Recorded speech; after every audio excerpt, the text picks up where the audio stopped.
Hello guys, welcome to science workshop. This is Kusum here. Guys, इस video में हम binary vector system के बारे में पढ़ेंगे। हम agrobacterium tumefaciens transformation, gene transformation के बारे में लास्ट 2 वीडियो से पढ़ते आ रहे हैं, ठीक है। तो इस वीडियो में हम उसी का थोड़ा सा आगे वर्जन बाइनरी वेक्टर सिस्टम के बारे में पढ़ रहे हैं। ये बाइनरी वेक्टर सिस्टम भी हमें एग्रोबैक्टीरियम ट्यूमिफेसियंस से ही जोड़ के रखेगा, ठीक है। सो बाइनरी नाम से ही पता चल रहा है, कहीं ना कहीं 2 वेक्टर सिस्टम की यहाँ पे बात होगी, ठीक है। इस वेक्टर सिस्टम में 2 वेक्टर का यहाँ पे यूज़ किया जाएगा, ठीक है। सो यहाँ पे विर जीन्स और टी डीएनए जो है वो सेपरेट प्लाज्मेट्स पे हमें देखने को मिलेगा, यानी विर जीन अलग प्लाज्मेट पे देखने को मिलेगा और टी डीएनए जो है वो अलग प्लाज्मेट पे हमें देखने को मिलेगा।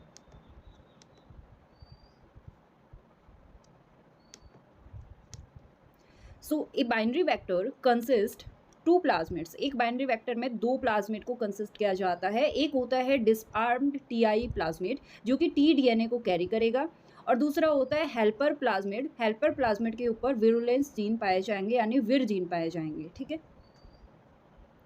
यहाँ पे लेफ्ट और राइट बॉर्डर जो है वो रिक्वायर होता है टी डीएनए के ट्रांसफर के लिए, साथ ही साथ विर जीन भी रिक्वायर होता है इस लेफ्ट बॉर्डर और राइट बॉर्डर से कट करने के लिए, ठीक है। ये चीज़ जो है वो हमने लास्ट वीडियो में भी देखी थी जब हम एग्रोबैक्टीरियम ट्यूमिफेसियंस ट्रांसफॉर्मेशन के बारे में पढ़ रहे थे, ठीक है।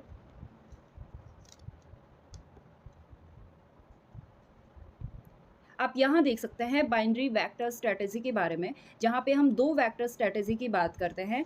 कोई भी हमें जीन को ट्रांसफ़र करना है तो हमें 2 प्लाज्मेट्स की ज़रूरत पड़ती है। और ये 2 प्लाज्मेट्स की ज़रूरत क्यों पड़ रही है यहाँ पे? जब हमने एग्रोबैक्टीरियम ट्यूमिफेसियंस के बारे में पढ़ा था, जो नेचुरली जब एग्रोबैक्टीरियम ट्यूमिफेसियंस जीन को कहाँ पे ट्रांसप्लांट कर रहा था, प्लांट के अंदर अपना ट्रांसफ़र कर रहा था जीन को, तो उस मेथड से जो एग्रोबैक्टीरियम ट्यूमिफेसियंस का टी डीएनए है उससे सिर्फ हम 15 केबी साइज़ तक का जीन ही ट्रांसफ़र कर सकते हैं, ठीक है।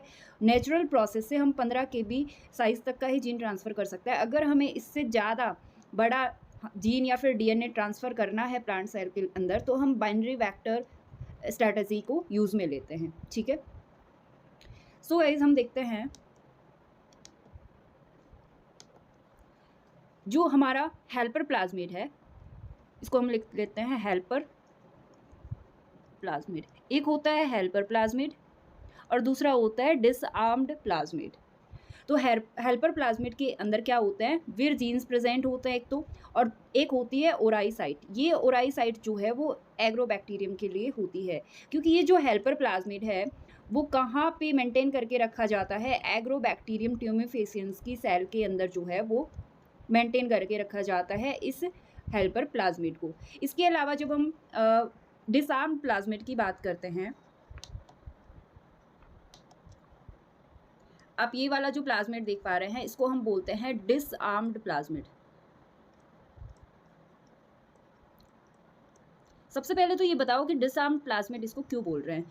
क्योंकि इसके पास में ओंकोजीन्स नहीं है। ओंकोजीन्स कौन से जीन्स थे? जो कि प्लांट में डिजीज कोज करते थे, ठीक है। तो इसके अंदर ओंकोजीन्स नहीं है, इसलिए इसको हम डिसआर्म्ड प्लाज्मिड बोलते हैं। तो इसके अंदर क्या क्या प्रेजेंट होता है? श्योरली इसके अंदर विर जीन्स तो प्रेजेंट नहीं होते हैं। इसके अंदर क्या होगा?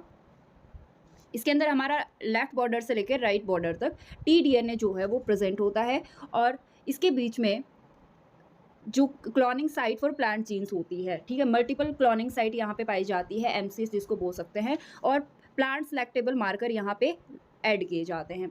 Cloning site for plant gene के बारे में अगर देखें तो मतलब यहाँ पे एक रेस्ट्रिक्शन साइट होती है जो यहाँ से कट करती है, और उस साइट के बीच में जहाँ से कट किया है हमारे जो डिजायर जीन को ट्रांसफ़र किया जाता है यहाँ पे ऐड किया जाता है।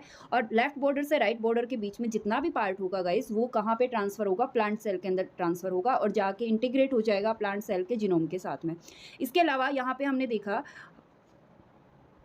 कि plant selectable markers T DNA की साइट के अंदर, जो टी डीएनए रीजन है उसके अंदर पाए जाते हैं। इसके अलावा जो सेलेक्टेबल मार्कर होते हैं जो कि बैक्टीरिया के स्पेसिफिक होते हैं, बैक्टीरिया के लिए होते हैं, तो ये जो है वो टी डीएनए रीजन से बाहर प्रेजेंट होते हैं। और इसमें आप देख पा रहे हो कि 2 ओराई साइट प्रेजेंट है। एक ओराई साइट जो है वो स्पेसिफिक होती है ई कोलाई के लिए, जिसको हम ओराई ए बोल सकते हैं, और दूसरी जो ओराई साइट है वो ओराई ए होती है, ठीक है। क्या होती है? ओराई ए होती है, ओके। तो ई कोलाई के लिए भी जो है वो ओराइसाइट है और एग्रोबैक्टीरियम के लिए भी ओराइसाइट है। ऐसा क्यों है? क्योंकि मैंने बताया जो डिसार्म्ड प्लाज्मिड जो है वो कहाँ पे मेंटेन करके रखा जाता है, ये डिसार्म्ड प्लाज्मिड ई कोलाई सेल के अंदर मेंटेन करके रखा जाता है पहले, ठीक है। और ये जो हेल्पर प्लाज्मिड है ये कहाँ पे मेंटेन करके रखा जाता है, एग्रोबैक्टीरियम की सेल के अंदर मेंटेन करके रखा जाता है, इसलिए यहाँ पे ओराई ए साइट है। और यहाँ पे इसके पास दोनों है, दोनों क्यों है ये भी अभी हम देखेंगे, ठीक है। तो यहाँ पे हेल्पर प्लाज्मिड के पास में क्या क्या चीज़ें हैं वो आप देख चुके होंगे। इसके पास में विर जीन प्रेजेंट होते हैं और ओराइसाइट ए प्रेजेंट होती है, क्योंकि इसको एग्रोबैक्टीरियम सेल के अंदर मेंटेन करके रखा जाता है। और जो डिसार्म्ड प्लाज्मिड है उसके पास में क्या क्या चीज़ें होती है, टीडीएनए होता है, और टीडीएनए के अंदर हमें क्लोनिंग साइट प्लांट जीन के लिए देखने को मिलेगी, सिलेक्टेबल मार्कर देखने को मिलेंगे प्लांट्स के लिए, और बैक्टीरियल सिलेक्टेबल मार्कर देखने को मिलेंगे, और 2 ओराइसाइट जो है वो यहाँ पे देखने को मिलेंगी, एक ई कोलाई के लिए, एक एग्रोबैक्टीरियम के लिए। ई कोलाई के लिए जो साइट है, ओराइसाइट है, वो इसलिए है क्योंकि इस डिसार्म्ड प्लाज्मिड को कहाँ पे मेंटेन करके रखा जाता है, ई कोलाई के अंदर मेंटेन करके रखा जाता है, ठीक है। ये वही सेम डायग्राम है, ठीक है। अभी हम देखते हैं कि हमारा एक तो क्या था, हेल्पर प्लाज्मिड,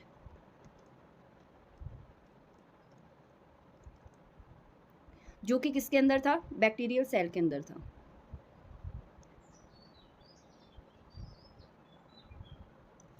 जो कि एग्रोबैक्टीरियम सेल के अंदर हेल्पर प्लाज्मिड था। अब ये जो ई कोलाई वाला प्लाज्मिड है गाइस,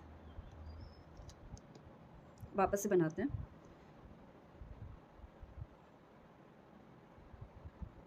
ये हो गया हमारा एग्रोबैक्टीरियम का सेल और ये हो गया हमारा हेल्पर प्लाज्मिड।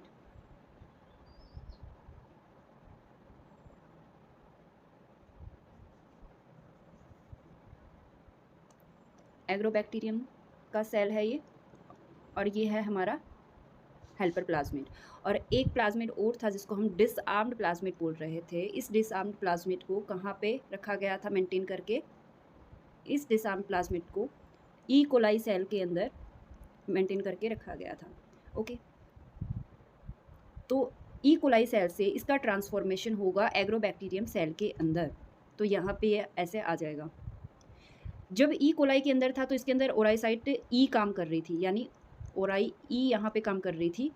ओराई साइट क्या होती है, ओरिजिन ऑफ रेप्लिकेशन होती है, किसी भी प्लाज्मिड को रेप्लिकेट करता है कोई भी प्लाज्मिड, और अपने आप को मेंटेन करके रखता है उस सेल के अंदर। तो जब ई कोलाई में वो अपने आप को मेंटेन करके रख रहा था तो वहाँ पे ज़रूरत पड़ रही थी ओराई ई की। लेकिन जब एग्रोबैक्टीरियम सेल के अंदर उसका ट्रांसफॉर्मेशन हो जाएगा और वो एग्रोबैक्टीरियम सेल के अंदर चला जाएगा, तो यहाँ पे उसको ज़रूरत पड़ेगी ओराई ए की, ठीक है। तो अब मान लो यहाँ पे ट्रांसफॉर्मेशन हो गया, और यहाँ पे बहुत सारी सेल्स होती है जब ट्रांसफॉर्मेशन करवाया जाता है ओराई ई से, सॉरी ई कोलाई से इस डिसार्म्ड प्लाज्मिड का एग्रोबैक्टीरियम सेल के अंदर। तो हमने देखा था यहाँ पे डिसार्म्ड प्लाज्मिड के अंदर क्या होते हैं, सिलेक्टेबल मार्कर्स होते हैं। क्या होते हैं, सिलेक्टेबल मार्कर्स होते हैं। तो हम क्या करते हैं, स्क्रीनिंग करते हैं और एक मीडिया लेते हैं, और मीडिया के अंदर ये जो सिलेक्टेबल मार्कर्स है, ये मान लो कि कैनामाइसिन है, जो कि कैनामाइसिन रेजिस्टेंस जीन यहाँ पे as a selectable marker use किया गया है। तो यहाँ पे हमारी बहुत सारी सेल हुई होंगी एग्रोबैक्टीरियम की, मान लो ये सेल है, ये सेल है, तो किसी में ये जो ई कोलाई वाला डिसार्म्ड प्लाज्मिड ट्रांसफ़र हुआ होगा, किसी में नहीं हुआ होगा। ये कैसे पता चलेगा कि हुआ है कि नहीं हुआ है? तो यहाँ पे मान लो इस सेल के अंदर भी क्या हुआ, ये प्लाज्मिड जो है वो ट्रांसफ़र हुआ, और इसके अंदर ये नहीं हुआ। तो यहाँ पे जिसके अंदर ये ट्रांसफ़र हुआ है उसके अंदर क्या होगा, कैनामाइसिन रेजिस्टेंस जीन होगा, और इस मीडिया में हम क्या ऐड करते हैं, कैनामाइसिन को ऐड कर देते हैं। कैनामाइसिन को ऐड कर दिया तो वही जो सेल यहाँ पे सर्वाइव कर पाएगी जिसके अंदर ये ट्रांसफॉर्मेशन हुआ है, यानी ये जो हमारा डिसार्म्ड प्लाज्मिड है वो एग्रोबैक्टीरियम सेल के अंदर जो उसमें जाएगा वही सेल यहाँ पे ग्रो कर पाएगी, बाकी सेल यहाँ पे ग्रो नहीं कर पाएंगी। अब नेक्स्ट क्या होता है, जैसे ही हमने इसको ट्रांसफ़र कर दिया तो हमारी एग्रोबैक्टीरियम सेल के अंदर जो हेल्पर प्लाज्मिड है वो भी है, और जो डिसार्म्ड प्लाज्मिड है वो भी यहाँ पे प्रेजेंट है। दोनों एक ही सेल के अंदर आ चुके हैं।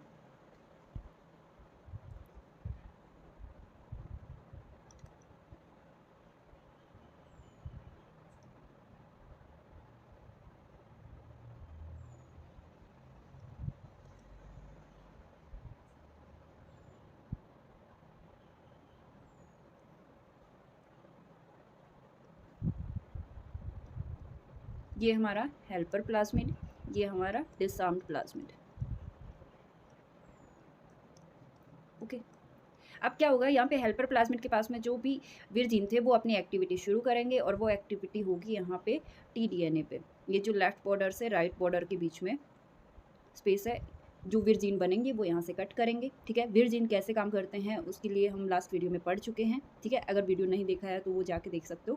गाइस मैं इसको डिटेल में समझा रही हूँ बहुत आराम से, तो थोड़ा सा टाइम लग सकता है, मतलब वीडियो थोड़ा लंबा हो सकता है। ओके,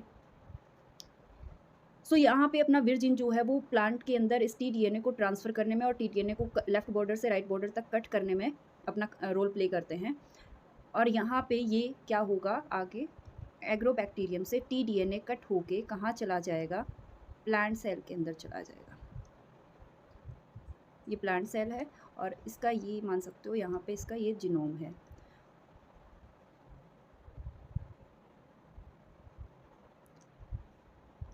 टीडीएनए जो है ये मान लो टीडीएनए है, टीडीएनए का सिंगल स्ट्रैंड यहाँ पे कट होता है। टीडीएनए को कट कर दिया गया वीर जीन्स के द्वारा और यहाँ से ये टीडीएनए जो है प्लांट सेल के अंदर आके इस क्रोमोसोमल डीएनए के अंदर, जेनेटिक मटेरियल के अंदर क्या हो जाएगा, इंटीग्रेट हो जाएगा। ठीक है, अब यहाँ पे कितनी सेल्स के अंदर जो इंटीग्रेट हुआ कि नहीं हुआ इसके लिए भी सिलेक्शन मार्कर प्रेजेंट थे। जब हमने यहाँ पे देखा था गाइस, ये देखो यहाँ पे क्या था, ये सिलेक्टेबल मार्कर्स प्रेजेंट थे टीडीएनए के अंदर और हमने देखा है कि लेफ्ट बॉर्डर से राइट बॉर्डर के बीच में जितना भी पोर्शन प्रेजेंट होता है वो सारा का सारा कहाँ पे ट्रांसफ़र होगा, प्लांट सेल के अंदर ट्रांसफ़र होगा। तो प्लांट सिलेक्टेबल मार्कर कहाँ गए होंगे, प्लांट सेल के अंदर गए होंगे। तो यहाँ भी कोई एंटीबायोटिक रेजिस्टेंस जीन होगा, मान लो यहाँ पे कोई एंटीबायोटिक रेजिस्टेंस जीन था, वो था नियोमाइसिन। ठीक है, नियोमाइसिन जो है वो यहाँ पे था। तो अगर हम इसको इन प्लांट सेल को क्या करेंगे, मान लो यहाँ पे बहुत सारी प्लांट सेल थी, एक ही प्लांट सेल तो थी नहीं, तो किसी में जो है वो इंटीग्रेट हुआ होगा, किसी में नहीं हुआ होगा। मान लो इसमें नहीं हुआ, इसमें हुआ और इसमें भी नहीं हुआ। तो कौन सी सेल यहाँ पे सर्वाइव करेगी, जिसमें ये नियोमाइसिन रेजिस्टेंस जीन होगा, क्योंकि हम जो है वो मीडिया में नियोमाइसिन रेजिस्टेंस जीन जो है वो ले रहे हैं। ओके,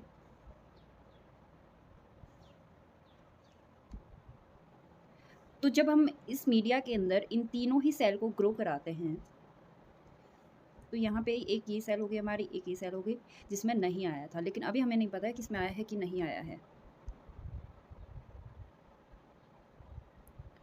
और ये हमारी ऐसी सेल थी जिसके अंदर ये जीनोम के अंदर इंटीग्रेट हुआ है टीडीएनए।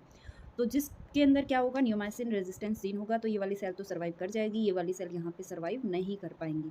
ठीक है, तो आगे हम इससे क्या होगा, ये जो इंटीग्रेट हुआ है प्लांट सेल के अंदर हमारा जो डिज़ायर ऑफ जीन है, जीन ऑफ इंटरेस्ट है, उसके बाद में इससे हम न्यू प्लांट जो है वो बनाएंगे। और न्यू प्लांट क्या होगा, ट्रांसजेनिक प्लांट होगा, जिसके अंदर हमारा न्यू ट्रेट जो है, न्यू जीन से बना हुआ न्यू ट्रेट, हमें न्यू कैरेक्टरिस्टिक्स हमें देखने को मिलेगा। तो इस तरह से बाइनरी वेक्टर जो है वो काम करता है। सो वीर हेल्पर प्लाज्मिड जो है उसके अंदर क्या क्या होता है, the second plasmid carries vir genes encoding for vir protein and serve as helper. ये हेल्पर की तरह काम करता है और ये वीर जीन को कैरी करता है। वीर जीन के अलावा हमने क्या देखा कि इसके अंदर एक ओराई साइट होती है जो कि एग्रोबैक्टीरियम के लिए होती है। Agrobacterium strains can carry a wild type Ti plasmid और a disarmed Ti plasmid without tumour related genes to synthesise vir protein. अब हमने देखा कि बाद में क्या होता है कि जो एग्रोबैक्टीरियम की सेल है उसके अंदर क्या आ जाता है, जो दूसरा टीआई प्लाज्मिड है जो कि डिसआर्म्ड टीआई प्लाज्मिड था, जिसको हमने मेंटेन किया था ई कोलाई के अंदर, वो ट्यूमर रिलेटेड जीन से के बिना होता है, यानी उसके अंदर ट्यूमर रिलेटेड जीन को, ओंको जीन्स को हटा दिया जाता है। उसको कैरी करने की भी कैपेसिटी किसमें होती है, एग्रोबैक्टीरियम के अंदर होती है। The activity of Vir protein is essential for integration of the DNA segment into the plant genome by assisting in the cleavage of the tDNA and the transfer of it from the agrobacterium cell into the plant cell.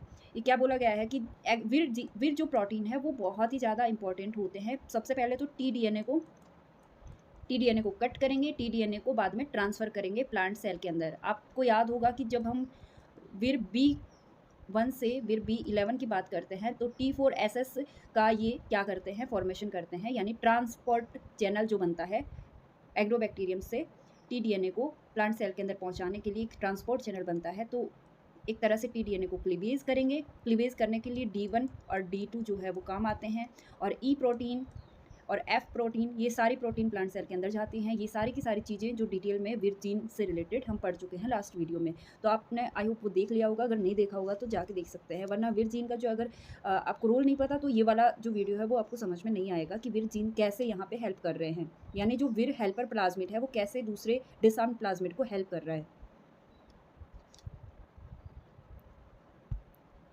So second क्या था हमारा, T-DNA binary vector usually contain, जो दूसरा disarmed plasmid था उसके अंदर क्या होगा, क्या क्या प्रेजेंट होगा। एक तो होगा ओराई ई, ये हमने डायग्राम में देख लिया है। ओराई ई प्रेजेंट होता है। ओराई ई का काम क्या होता है भाई, ओराई ई ओरिजिन ऑफ रेप्लिकेशन होता है, जो कि ई कोलाई के अंदर जिस प्लाज्मिड को मेंटेन करके रखा है, यानी टीआई प्लाज्मिड यानी डिसआर्म्ड प्लाज्मिड को मेंटेन करके रखा है, उसको ई कोलाई सेल के अंदर मेंटेन करके रखने के लिए ओराई ई की ज़रूरत पड़ती है। ठीक है, दूसरा होता है ओराई ए साइट, जो कि जब इसको एग्रोबैक्टीरियम सेल के अंदर ट्रांसफ़र कर दिया जाएगा तब वहाँ पे इट्स रेप्लिकेशन इन एग्रोबैक्टीरियम, यहाँ पे इसको हेल्प करेगा मेंटेन करने के लिए।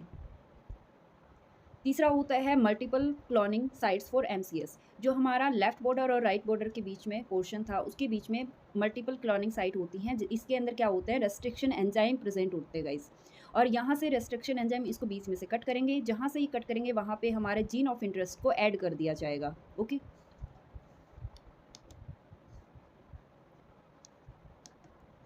नेक्स्ट होता है प्लांट सेलेक्टेबल मार्कर्स, जो कि हमने देखा टी-डीएनए रीजन के अंदर ही पाया जाता है, लेफ्ट बॉर्डर से राइट बॉर्डर के बीच में, जो कि जब प्लांट सेल के अंदर इनका ट्रांसफ़र होगा टी-डीएनए का तब वहाँ पे पहुँच जाएंगे और वहाँ पे ट्रांसफॉर्मेशन की सिलेक्शन के लिए हेल्प करेंगे। नेक्स्ट होता है बैक्टीरियल सेलेक्टेबल मार्कर, जो कि जब ई कोलाई से इसको ट्रांसफ़र कर दिया जाता है डिसआर्म्ड प्लाज्मिड को एग्रोबैक्टीरियम सेल के अंदर, तब हेल्प करता है सिलेक्शन मार्कर की तरह। यहाँ पे क्या करता है, बैक्टीरिया के अंदर कोई भी सेल ट्रांसफॉर्म हुई है या नहीं हुई है, इसके लिए ये मार्कर रिस्पॉन्सिबल होता है और इससे पता चलता है। नेक्स्ट है प्रमोटर। प्रमोटर क्या करता है, a site to drive transcription of the gene of interest, जहाँ से जीन ऑफ इंटरेस्ट का क्या होगा, ट्रांसक्रिप्शन स्टार्ट होगा, और ये भी कहाँ पे प्रेजेंट होता है, टी-डीएनए के अंदर ही प्रेजेंट होता है। नेक्स्ट है पॉली ए सिग्नल, एक ऐसा एलिमेंट जो कि कंटेन करते हैं पॉली ए सिग्नल को, वो प्रोटीन को, इंपॉर्टेंट प्रोटीन को प्रोड्यूस करने के लिए हेल्प करते हैं। और रिपोर्टर जीन जो है वो प्रेजेंट होते हैं, और ये भी कहाँ प्रेजेंट होते हैं, टी-डीएनए के रीजन के अंदर ही प्रेजेंट होते हैं। एक ऐसी सीक्वेंस होती है जो कि एनकोड करती है पर्टिकुलर प्रोटीन्स को। ठीक है, जैसे कि एग्जाम्पल हो गया बीटा ग्लूकोरोनाइड्स, जिसको हम जीओस बोल सकते हैं, इसके अलावा लूसीफेरेज हो गया, जीएफपी हो गया, ग्रीन फ्लोरोसेंट प्रोटीन्स, ये एज ए रिपोर्टर काम करते हैं।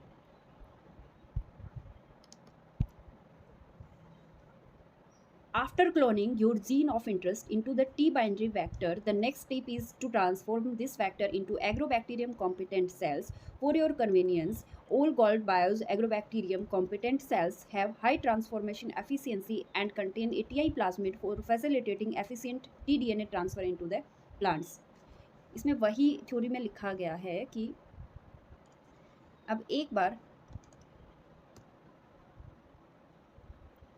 जब हमने एग्रोबैक्टीरियम सेल के अंदर जो हेल्पर प्लाज्मिड था वो तो ऑलरेडी था ही,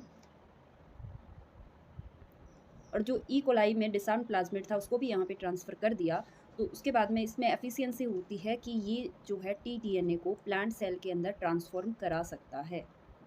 ओके, ये इसका प्लांट सेल का क्या है, जीनोम है, और हमारा टी-डीएनए जो है वो यहाँ आके इंटीग्रेट हो जाएगा। आई होप ये समझ में आ गया होगा। अगर कोई भी डाउट हो तो आप मुझे टेलीग्राम चैनल पे ज्वाइन कर सकते हैं, वहाँ भी पूछ सकते हैं, और कमेंट बॉक्स में भी पूछ सकते हैं, और इसका पीडीएफ चाहिए तो भी आप टेलीग्राम चैनल पे ज्वाइन करके वहाँ से पीडीएफ भी ले सकते हैं गाइस। सो एक बार थोड़ा सा लास्ट में क्या करते हैं, समरी देखते हैं 2 से 3 मिनट के अंदर कि बाइनरी वेक्टर सिस्टम जो है, बाइनरी वेक्टर सिस्टम, इसके अंदर क्या हुआ। बाइनरी वेक्टर सिस्टम में हम 2 प्लाज्मिड्स का यूज़ करते हैं।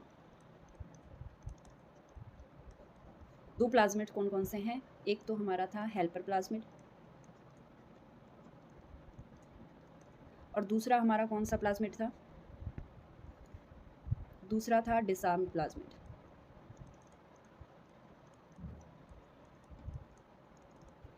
हेल्पर प्लाज्मिड में क्या होते हैं, विर जीन्स होते हैं और एक ओराई साइट होती है, ओराई ए। हेल्पर प्लाज्मिड को एग्रोबैक्टीरियम सेल के अंदर मेंटेन करके रखा जाता है।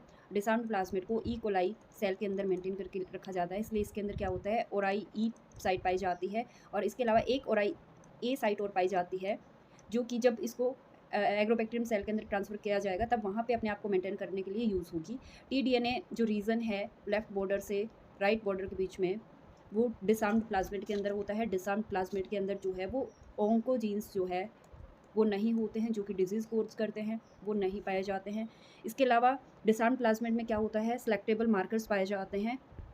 एक तो होता है टीडीएनए के रीजन के अंदर सेलेक्टेबल मार्कर होता है, जो कि प्लांट सेलेक्टेबल मार्कर होते हैं। इसके अलावा बैक्टीरिया सेलेक्टेबल मार्कर इसमें पाए जाते हैं।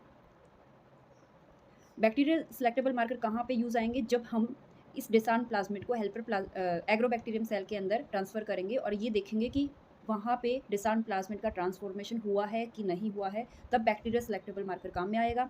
जब टीडीएनए को ट्रांसफ़र कर दिया जाएगा एग्रोबैक्टीरियम सेल से प्लांट सेल के अंदर, तब हमें ये पता करने में कि ट्रांसफॉर्मेशन हुआ है कि नहीं हुआ, टीडीएनए का इंटीग्रेशन प्लांट सेल के अंदर हुआ है या नहीं हुआ है, तब प्लांट सेलेक्टेबल मार्कर जो है वहाँ पे काम आएंगे। ठीक है, लास्ट में जाके जब इंटीग्रेशन हो जाएगा तो हमें ट्रांसजेनिक प्लांट वहाँ पे देखने को मिलेंगे। जो भी जीन टीडीएनए के साथ में हमने वहाँ पे भेजा है, उसकी कैरेक्टरिस्टिक्स जो है उस प्लांट में, नए प्लांट में जो है वो हमें देखने को मिलेंगे।